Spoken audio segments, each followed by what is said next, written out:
সাহা অধ্যয়নালয় বাংলা ক্লাসে সবাইকে স্বাগতম। আজকের 2021 সালের উচ্চ মাধ্যমিকের বাংলা সাজেশান নিয়ে আলোচনা করব।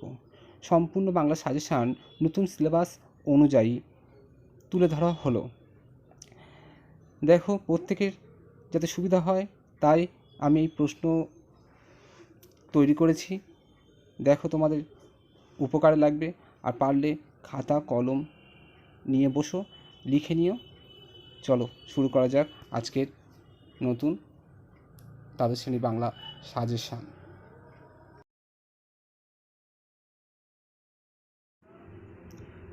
সাহা অধ্যয়নালয় বাংলা ক্লাসে সবাইকে স্বাগতম। আজকের যেটা আলোচনার বিষয় সেটা হচ্ছে 2021 উচ্চ মাধ্যমিকের বাংলা সাজেশান সম্পূর্ণ নতুন সিলেবাস অনুযায়ী। দেখা যাক আজকের সাজেশানে কি আছে।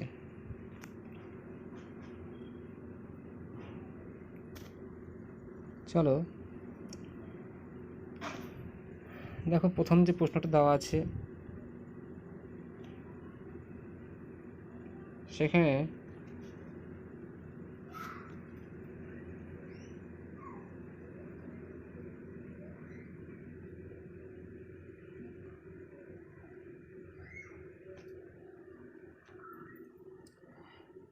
দেখো, প্রথম প্রশ্ন, এই যে প্রশ্নটা আছে, যা আর নেই, যা ঝড় জল মাতলার গর্ভে গেছে, তাই খুঁজে খুঁজে উৎসব পাগল হয়েছিল। দুর্যোগটির বর্ণনা দাও, দুর্যোগটি উৎসবকে কীভাবে প্রভাবিত করেছিল। দেখো, আমি সবগুলো পড়তে পারবো না, কারণ অনেক বড় হয়ে যাবে অনেক ভিডিওটি, তাই আমি সংক্ষেপে বলছি, তোমরা একটু দেখে নিও ভালো করে, এবং পারলে স্ক্রিনশট নিয়ে রেখো যাতে তোমাদের সমস্যা না হয়, বা খাতায় লিখে নিতে পারো সাজেশনগুলি। তবে যেগুলো বলছি সেগুলো সবচেয়ে বেশি গুরুত্বপূর্ণ, সেগুলো আমি টিক মারছি, সেটা দেখে নাও তোমরা।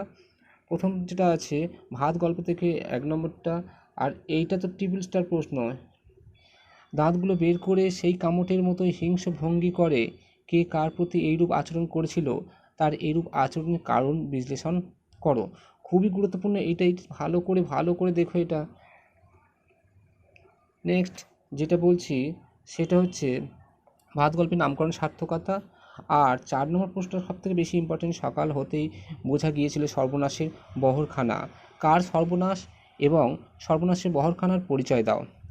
এই যে কটা বললাম, বিশেষ করে এই 1-এরটা 2-এরটা 4-এরটা, আর তারপরে যেটা বলবো সেটা হচ্ছে এই আসল বাধাটার খোঁজ করা হয় না, আর উৎসব আসল বাধা খুঁজতে যেতে পারে না কেন, আসল বাধা কোথায় কীভাবে থেকে যায়। এই যে 4টে প্রশ্ন খুবই গুরুত্বপূর্ণ প্রশ্ন। এই 4টে প্রশ্ন খুবই গুরুত্বপূর্ণ। এটা স্টার, এটাও স্টার প্রশ্ন, আর এটা স্টার প্রশ্ন। তবে এটা ট্রিপল স্টার প্রশ্ন। একটু তোমরা ভালো করে দেখো। আমি নেক্সট গল্পে চলে যাব।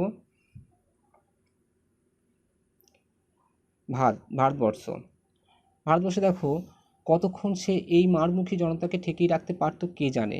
সে বলতে কার কথা বলা হয়েছে? জনতা মারমুখী হয়ে উঠেছিল কেন? এই যে এই প্রশ্নটাও খুবই গুরুত্বপূর্ণ প্রশ্ন। এটা ভারতবর্ষ গল্প থেকে, কারণ গল্প থেকে আমরা জানি দুটো প্রশ্ন আসবে অবশ্যই, একটা লিখতে হবে। তারপরেরটা আমি হেডলাইন শুধু বলছি। দেখতে দেখতে প্রচণ্ড উত্তেজনা ছড়ালো চারিদিকে। এই লাইন দিয়ে প্রশ্ন আসতে পারে।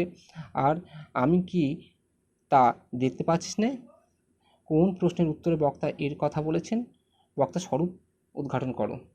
এইটার থেকেও এই প্রথম দুটো 1 নম্বর 2 নম্বর প্রশ্নটা খুব বেশি ইম্পর্টেন্ট। 4 নম্বরটাও ইম্পর্টেন্ট আছে, তোমরা ভালো করে দেখো।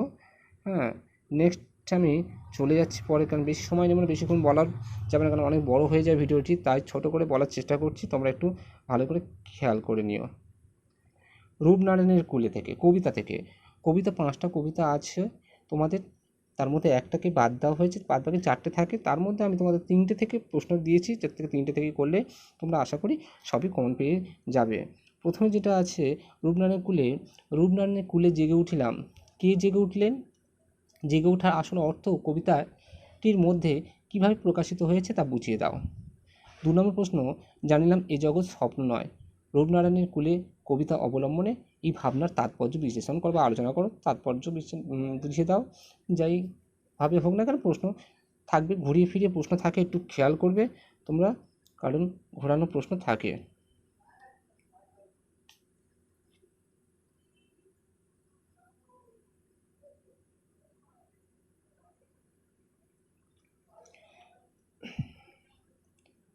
পরে যেটা আছে,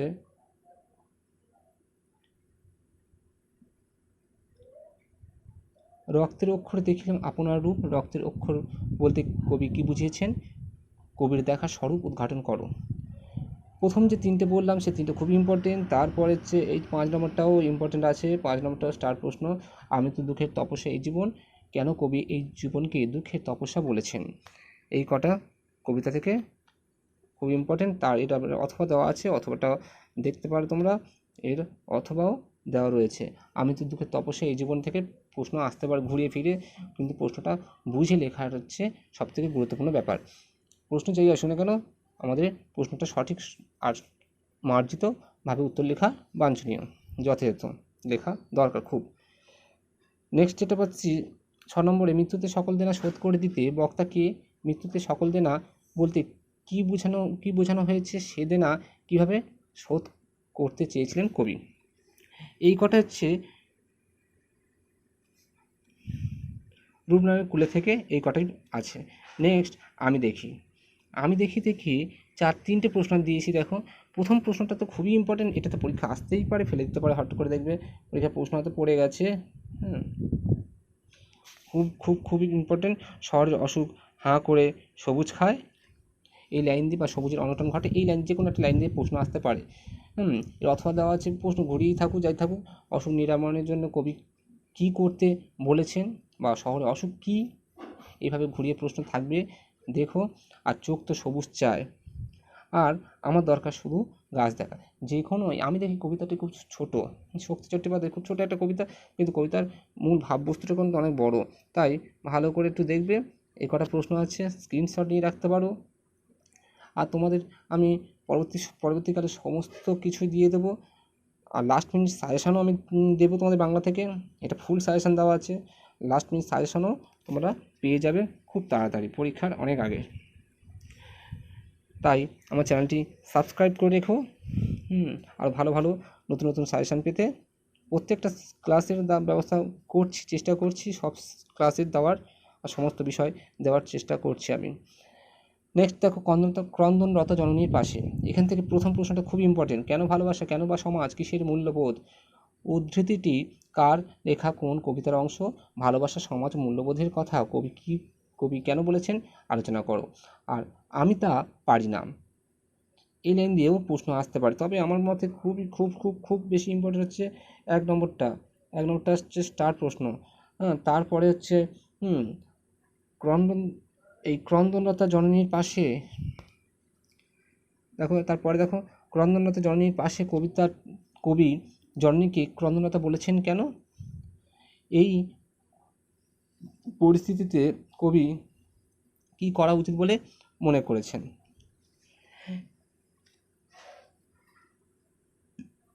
এটাও খুব ইম্পর্টেন্ট, একটু দেখে রেখো তোমরা।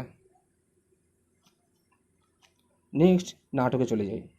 2টো নাটক আছে তোমাদের, একটা হচ্ছে বিভাব, একটা হচ্ছে নানা রঙের দিন। 2টো নাটক থেকে 2টো প্রশ্ন আসবে, একটা লিখতে হবে। যদিও আমি সব কিছু মানে খুঁটি পড়তে পারছি না, তোমরা একটু দেখে নিও বা স্ক্রিনশট নিয়ে রেখো, কারণ না হলে ভিডিওটা অনেক বড় হয়ে যাবে, অনেক পুরো সিলেবাসটা একসঙ্গে দেওয়া আছে তো তাই। দেখো 1 নম্বরে, বুদ্ধিটা কী করে এলো তা বলি। বুদ্ধিটি কীভাবে তা বক্তার মাথায় এসেছিল? এটা থেকে একটু ঘুরিয়ে প্রশ্ন আসে, প্রশ্নটা খুবই ঘুরানো থাকে। যেমন দেখো, অথবা একটা দিয়ে দিয়েছি, তাই অনেক ভেবেচিন্তে আমরা একটা পেঁয়াজ বের করেছি। বক্তাকে ভেবেচিন্তে কী পেঁয়াজ বের করা হয়েছিল, সেই পেঁয়াজের বুদ্ধিটা কীভাবে এসেছিল। এই যে প্রশ্ন সম্পূর্ণ আলাদা, কিন্তু এই ধরনের প্রশ্ন কিন্তু থাকতে পারে। এইটার সঙ্গে এইটা দেখো, প্রশ্ন দেখো একদম সম্পূর্ণ আলাদা, কিন্তু একই উত্তরটা কিন্তু একই। তাই ভালো করে প্রশ্নগুলো পড়ে লেখার চেষ্টা করবে। তবে আমি বলবো, বিভাগ থেকে কিন্তু প্রশ্ন কিন্তু লাইন তুলে প্রশ্ন হয়। চেষ্টা করবে লাইন খুঁটে খুঁটে পড়ার এবং বিষয়বস্তুটা ভালো করে মনে রাখার। তারপরে দেখো, কোথাও জীবনের খোরাক হাসির খোরাক নেই, এই লাইন দিয়েও প্রশ্ন থাকতে পারে। আর এই ঘরের মধ্যে জীবনকে উপলব্ধি করা যাবে না, এই লাইন দিয়ে প্রশ্ন থাকতে পারে, ভালো করে দেখো। তারপর বিভাগ নাটকে নাট্যরীতি নতুনত্ব প্রকাশ পেয়েছে, তা আলোচনা করো। আর হচ্ছে এটা দুবার পড়েছে, নেক্সট 5 নম্বর প্রশ্নটা হচ্ছে দুবার পড়েছে। 5 নম্বর প্রশ্নটা দুবার পড়েছে।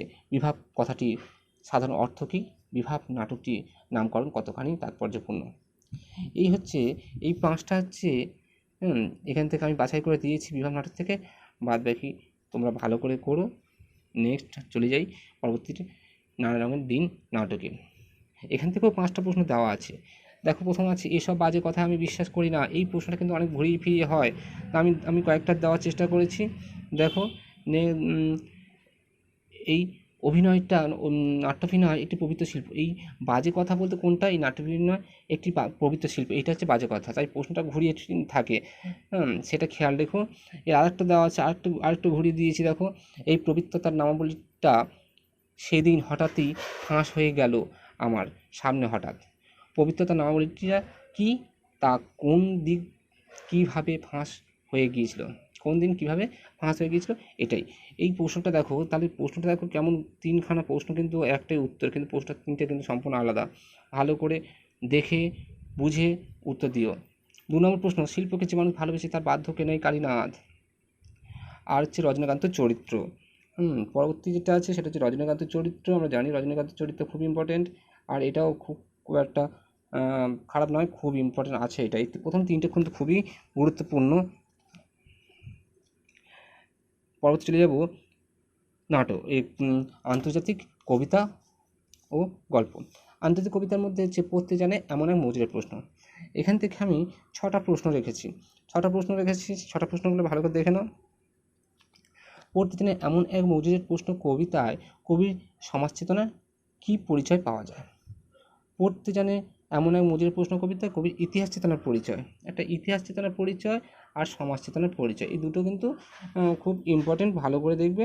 আর যেটা আমার কাছে ইম্পর্টেন্ট সেটা হচ্ছে এইটা, 3 নম্বরটা কিন্তু স্টার প্রশ্ন কিন্তু 3 নম্বরটা, 3 নম্বরটা স্টার প্রশ্ন। কারণ এটা দেখো, এখানে হচ্ছে গদের আছে, এটা ভুল আছে, এটা গলদের নিপাত করেছিল সিজারের পরিচয়টা তিনি কি একাই গলদের নিপাত করেছিলেন? আর এই তো পরের প্রশ্নটা 4 নম্বর প্রশ্ন হচ্ছে ভারত জয় করেছিল তরুণ আলেকজান্ডার, এটা থেকে একবার পরীক্ষা পড়ে গেছে যদিও। তারপরে যে প্রশ্নটা ইম্পর্টেন্ট, সেটা হচ্ছে খুব ইম্পর্টেন্ট, সেটা হচ্ছে দেখো, কত সব খবর, কত সব প্রশ্ন। পড়তে জানে এমন এক মজুরের প্রশ্ন কবিতায় কীভাবে এই সব খবর আর প্রশ্ন উচ্চারিত হয়েছে, এটাও খুবই গুরুত্বপূর্ণ, খুবই ইম্পর্টেন্ট। চলো নেক্সট চলে যাব অলৌকিক নাটক এবং গল্প থেকে। অলৌকিক গল্পটায় 2টি স্তর আছে, এটা ভালো করে মাথায় রাখবে। এই দুটো ভাগ যদি কেউ ভালো করে মনে রাখতে পারে, অর্থাৎ দুটো ঘটনা আছে, সেই দুটো ঘটনা যদি কেউ ভালো করে মনে রাখতে পারে, যে কোনো প্রশ্নের উত্তর সে দিতে পারবে। একটা হচ্ছে যে অলৌকিক গল্পের প্রথম হচ্ছে বলি গান্ধারী গল্প, কিংবা গুরু নানকের তার শিষ্য মর্দানাকে জলদানের গল্প। এই যে দুটো গল্প, এই মর্দানার জলদানের গল্প বা বলিকান্দারির গল্প, আর অন্যটি হচ্ছে সাকার কাহিনী। সাকা কথাটা হচ্ছে আত্মবলিদান, এই আত্মবলিদানের ঘটনা। দুটো ঘটনা কিন্তু সম্পূর্ণ আলাদা, এবং এই দুটো ঘটনা যদি কেউ ভালো করে মনে রাখে তাহলে তার সবই কমন আসবে অলৌকিক থেকে। আমি বলবো অলৌকিক থেকে সব লেখা ভালো। দেখো, গুরু নানকের হাতের ছাপ আজও লেগে রয়েছে। এটা এই পাঞ্জা সাহেবের যে ঘটনা, অর্থাৎ বলি গান্ধারীর যে গল্প বা জলদানের গল্প, সেখান থেকে গল্পটা মনে পড়লে হাসি পেত। এই প্রশ্ন আর এই প্রশ্নটা, দুটোর প্রশ্ন কিন্তু একই, উত্তর প্রায় একই, এটার সঙ্গে এটার উত্তর প্রায় একই। এই দুটো 1 নম্বর আর 2 নম্বর প্রশ্ন দুটোর উত্তর একই, কিন্তু 3 নম্বরের এবছর খুবই গুরুত্বপূর্ণ 3 নম্বরের প্রশ্নটা। পাঞ্জা সাহেবে পৌঁছে এক আশ্চর্য ঘটনার কথা জানতে পারি। আশ্চর্য ঘটনা কি? এটা হচ্ছে সাকার কাহিনী, সাকার ঘটনা। চোখের জলটা তাদের জন্য, এটাও খুবই গুরুত্বপূর্ণ, এটাও সাকার কাহিনী। ঠিক হলো, ট্রেনটা থামানো হবে, এটাও সাকার কাহিনী। আর অর্থাৎ 3, 4, 5 এটা শাখার কাহিনী, শাখার ঘটনাটা লিখতে হবে। আর 1, 2, 6টা এটা হচ্ছে বলি গান্ধারীর গল্প বলতে পারি বা মর্দানা জলদানের কাহিনীটা বলতে পারি। আর প্রথম মাঝখান 3, 4, 5 খুব ভালো করে পড়ে যাবে। চলো নেক্সট চলে যাই আমার বাংলা। আমার বাংলা থেকে আমরা জানি 5খানা প্রবন্ধ রয়েছে। সুভাষ মুখোপাধ্যায়ের 5টা প্রবন্ধ রয়েছে, তার মধ্যে আমি 2টো থেকে দিয়েছি। হ্যাঁ, একটা থেকে যেটা একটা তো পরীক্ষা হবে না, কলকাতা, বাদবাকি 2টো থেকে পরীক্ষা পড়ে গেছে। তবে তা বলে যে তাকে সেখান থেকে পড়বে না এমন নয়, সেখান থেকে রিপিট হতেই পারে, ঠিক আছে। তবু আমি 2টো থেকে দিয়েছি আমার বাংলা। একটা হচ্ছে হাত বাড়ো, আর একটা হচ্ছে ছাতির বদলে হাতি থেকে। দেখো, সরু লিকলিকে আঙুল দিয়ে সেই সব খুনিদের সে শনাক্ত করেছে। কে শনাক্ত করেছে, কাদের কেন খুনি বলা হয়েছে। এটাও খুবই গুরুত্বপূর্ণ এই প্রশ্নটা। এই প্রশ্নটা খুব গুরুত্বপূর্ণ, এটা খুব গুরুত্বপূর্ণ। এর একটা অথবা দেওয়া আছে, দেখে নাও, স্ক্রিনশট নিয়ে রাখো, অসুবিধা হবে না স্ক্রিনশট নিয়ে রাখলে। তারপর তোমরা হাত বাড়াও তাকে সাহায্য, এটা এক বছর পরীক্ষা পড়ে গেছে, তবুও দিয়েছি। আর তারপর 3 নম্বরটা দেখো, 3 নম্বরটা খুবই গুরুত্বপূর্ণ আছে, সেই দুটি জ্বলন্ত চোখ শান্তি চায়। এটাও খুবই গুরুত্বপূর্ণ। এই প্রশ্ন কটা ভালো করে পড়ে রাখ, কারণ এখান থেকে 6টা দিয়েছি, 6টা কিন্তু 6টাই তোমাদেরকে মুখস্থ রাখতে হবে। তারপরে দেখো, এগুলো তিনটে দিয়েছি কিন্তু আমি সম্পূর্ণ ছাতির বদলে হাতি থেকে। তাতে চ্যাংম্যানের চোখ কপালে উঠল। এটা থেকে আরেকটা অথবা দেওয়া আছে, দেখো ভালো করে, চ্যাংম্যানের মাথায় আকাশ ভেঙে পড়ে, নতুন ছাতি মাথায় দিয়ে মহাফুর্তিতে বাড়ির দিকে সে চলল। এই তিনটেই দেখো, আমি 3টে হেডলাইন পড়লাম, 3টে কিন্তু সম্পূর্ণ একই উত্তর। তারপরে দেখো 5 নম্বর প্রশ্ন, এই প্রশ্নটা কিন্তু খুবই ইম্পর্টেন্ট প্রশ্ন, এটা মনে রাখবে, এটা কিন্তু খুবই গুরুত্বপূর্ণ প্রশ্ন। তারপরে 5 নম্বরে, এদিকে আর এক রকমের প্রথা আছে, নানকার প্রথা। এই নানকার প্রথা কীভাবে এই প্রথার অবসান ঘটেছিল। আর 6 নম্বর প্রশ্ন দেখো, এটাও এক বছর পরীক্ষা পড়ে গেছে, ছিল জোরদার আর তালুকদারদের নিরঙ্কুশ শাসন। এই যে প্রশ্ন কটা সব কটা দেওয়া হলো, এই প্রশ্ন কটা সব কটা কিন্তু ভালো করে মনে রাখবে। চলো নেক্সট চলে যাই আমরা বাঙালির শিল্প ও সংস্কৃতি ইতিহাস। আমরা গানের ধারা থেকে, আমাদের পরীক্ষা যেহেতু আসবে না সেহেতু গানের ধারা থেকে আমরা করছি না, আমরা তার পরেগুলো আমরা আলোচনা করব। বাংলা চলচ্চিত্র দেখো, 1 নম্বর হচ্ছে যামিনী রায়, 2 নম্বর অবনীন্দ্রনাথ ঠাকুর, 3 নম্বর নন্দলাল বসু বা রামকিঙ্কর বেইজ। এই 4টির মধ্যে কিন্তু খুবই গুরুত্বপূর্ণ, যে কোনো একটা পরীক্ষা আসবে তো অবশ্যই। তার মধ্যে যামিনী রায়টা সবথেকে বেশি ইম্পর্টেন্ট, যামিনী রায়টা সবথেকে বেশি গুরুত্বপূর্ণ। চলো নেক্সট চলে যাই। বাংলা চলচ্চিত্রের ধারা থেকে, বাংলা চলচ্চিত্রের ধারা কী আছে। বাংলা চলচ্চিত্রের ধারার মধ্যে আমরা পাবো যে তপন সিংহ খুব গুরুত্বপূর্ণ, তপন সিংহ এবছরের জন্য খুব গুরুত্বপূর্ণ। তারপর ঋত্বিক ঘটক, তপন সিংহটা কিন্তু একটা আসতে পারে। তারপরে মডার্ন থিয়েটার, নিউ থিয়েটারের অবদান, সত্যজিৎ রায়ের অবদান, সত্যজিৎ রায়টাও খুবই গুরুত্বপূর্ণ, যদিও এসে গেছে তবুও এবছর গুরুত্বপূর্ণ। আর একটা বছর আগে, অর্থাৎ 1919-এ মৃণাল সেনটা এসছিল, তাই এবছর কিন্তু খুব ইম্পর্টেন্ট হচ্ছে তপন সিংহের অবদান। চলো এবারে বিজ্ঞান চর্চা। গতবারে বিজ্ঞান থেকে এসেছিলো, কিন্তু এবার চিকিৎসা শাস্ত্র থেকে আসার জন্য খুবই গুরুত্বপূর্ণ চিকিৎসা শাস্ত্র, তাই আমি যে কটাই দিয়েছি চিকিৎসা শাস্ত্র থেকেই দিয়েছি। তোমরা অন্যগুলোও করবে। চিকিৎসা শাস্ত্র হচ্ছে নীলরতন সরকারের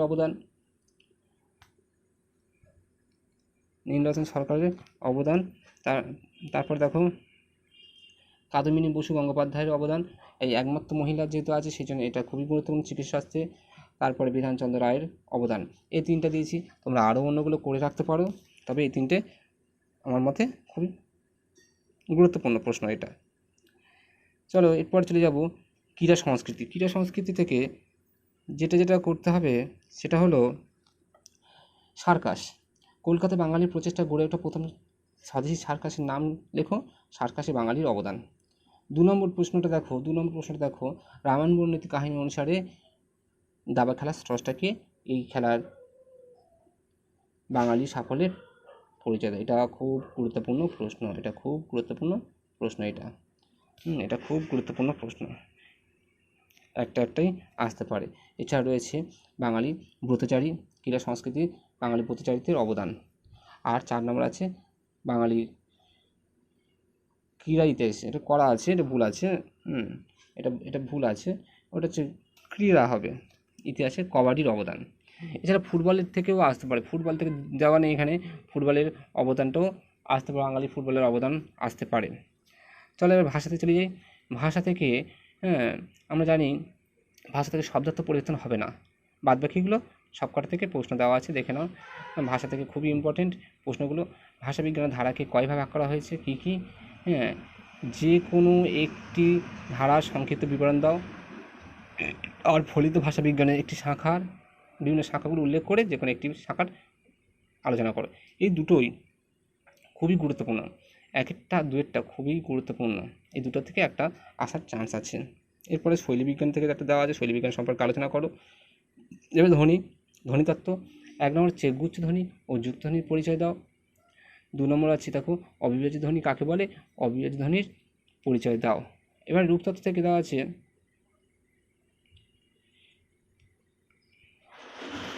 রূপতত্ত্ব কী আছে, প্রত্যয় কাকে বলে, ব্যবহারিক প্রয়োগের অবস্থান অনুযায়ী প্রত্যেককে ক ভাগে ভাগ করা হয়েছে, কী কী, প্রত্যেক ভাগের একটি করে উদাহরণ দাও।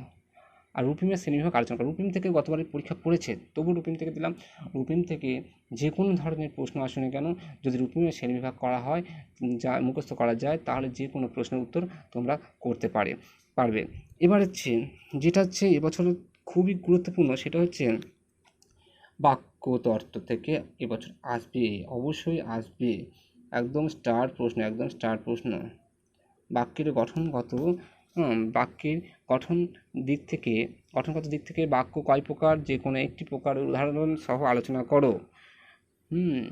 বা বাক্য গঠনের শ্রেণীবিভাগ করো। আর একটা দেওয়া আছে 2 নম্বর প্রকাশভঙ্গিগত ও অর্থগত দিক দিয়ে বাংলার বাক্যের শ্রেণীবিভাগ আলোচনা করো। তবে মনে রাখবে 1 নম্বরেরটা বাক্য গঠনটাই কিন্তু সব থেকে বেশি ইম্পর্টেন্ট, গঠনগত দিক থেকে বাক্যের শ্রেণীবিভাগটা সব থেকে বেশি ইম্পর্টেন্ট। এবছর একটা কমন আসবে।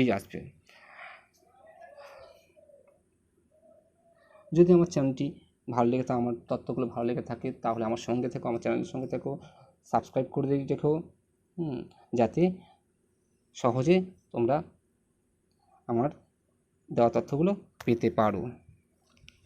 ওকে,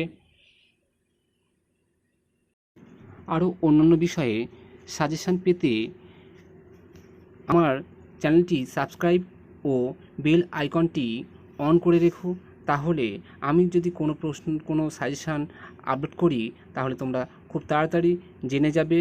সুতরাং ভালো থেকো সবাই, নতুন আরও কিছু আমি আপলোড করতে